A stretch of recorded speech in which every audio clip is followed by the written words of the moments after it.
ہم دیکھیں گے آپ مجرم کو پکڑتے ہیں کہ نہیں پکڑتے، ہم دیکھیں گے کہ آپ اس کے اوپر سخت قسم کی دھارا لگاتے ہیں کہ نہیں لگاتے، ہم دیکھیں گے کہ آپ اس کے خلاف صحیح طور پر کارروائی کر رہے ہیں کہ نہیں کر رہے ہیں۔ اور اگر نہیں کریں گے آپ تو ہم قانونی طور پر ایسے تمام مجرموں کو کیفر کردار تک پہنچانے کی بھرپور کوشش کریں گے اور کرتے رہیں گے،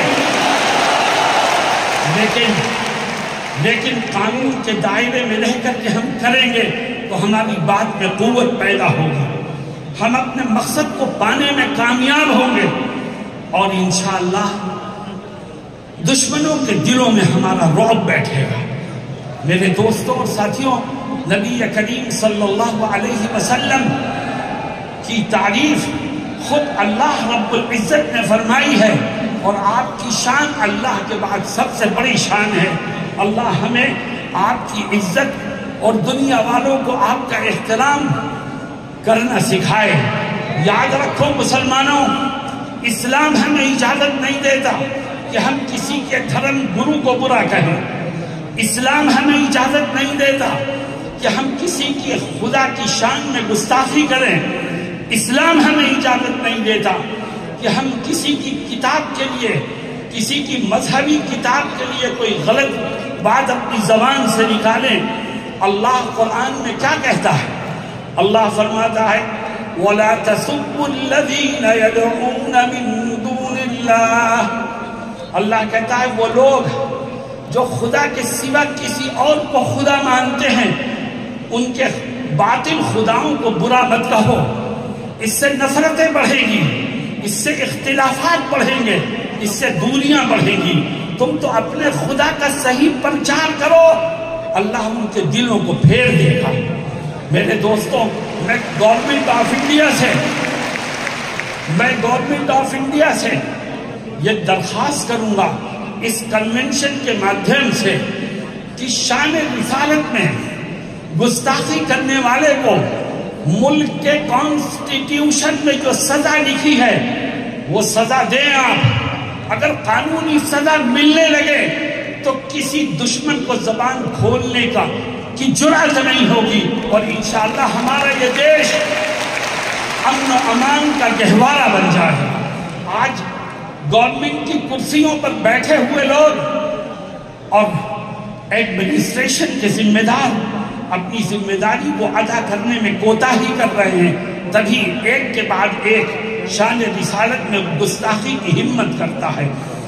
میرے دوستوں اور ساتھیوں، اس دیش کا آئین سیکولر آئین ہے، کچھ طاقتیں ایسی پیدا ہو گئی ہیں جو اس دیش کے سیکولر آئین کو ختم کرنے کی بات کرتی ہے۔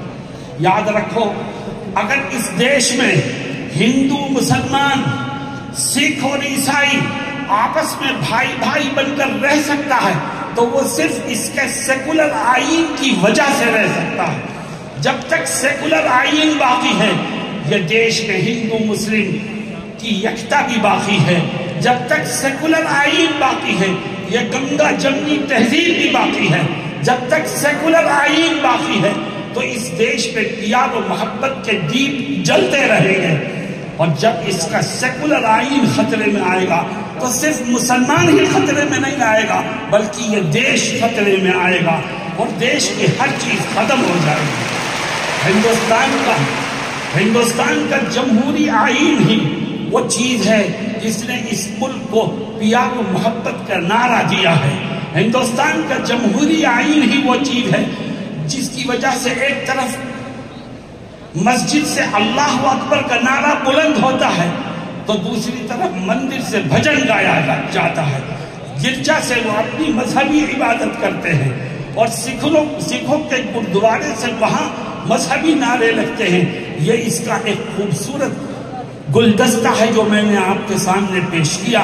جمعیت علماء آپ کو آواز دیتی ہے، اور اس لیے کہ تاکہ ملک کے میں رہنے والوں فرقہ پرستوں تک یہ بات پہنچا دی جائے کہ یہ ملک رہے گا تو جمہوری آئین اور سیکولر دستور کے ساتھ رہے گا، اور ہم اپنے بزرگوں کے بنائے ہوئے آئین سے چھیڑ چھاڑ کسی کو نہیں کرنے دیں گے۔ ہمارے بزرگوں نے اس کو بنانے میں قربانیاں دی ہیں. ہم اس سیکولر آئین کی حفاظت کریں گے انشاءاللہ. اور آخری بات ہے، ملک میں جگہ جگہ وقف پراپرٹی موجود ہے. مسلمانوں میں آپ سے سوال کرتا ہوں، ایک وقف کی زمین ہے جو کسی مسلمان نے وقف کی ہے مسجد کے لیے، یا وقف کی ہے مدرسے کے لیے، یا وقف کی ہے قبرستان کے لیے، یا وقف کی ہے غریبوں اور بیواؤں کی مدد کے لیے. بتاؤ یہ وقف پراپرٹی مسلمانوں کا سرمایہ ہے کہ نہیں ہے؟ ہم اس میں کسی کی مداخلت برداشت نہیں کریں گے. یہ وقف پراپرٹی مسلمانوں کا سرمایہ ہے، اس کی دیکھ ریکھ بھی مسلمان ہی کرے گا اور اس سے فائدہ بھی مسلمان ہی اٹھائے گا. ہاں، اگر کہیں کسی وقف پراپرٹی کے ساتھ چھیڑ چھاڑ ہو رہی ہے، کوئی اس کا مس یوز کر رہا ہے، کوئی اس کا غلط استعمال کر رہا ہے، تو ملک میں قانون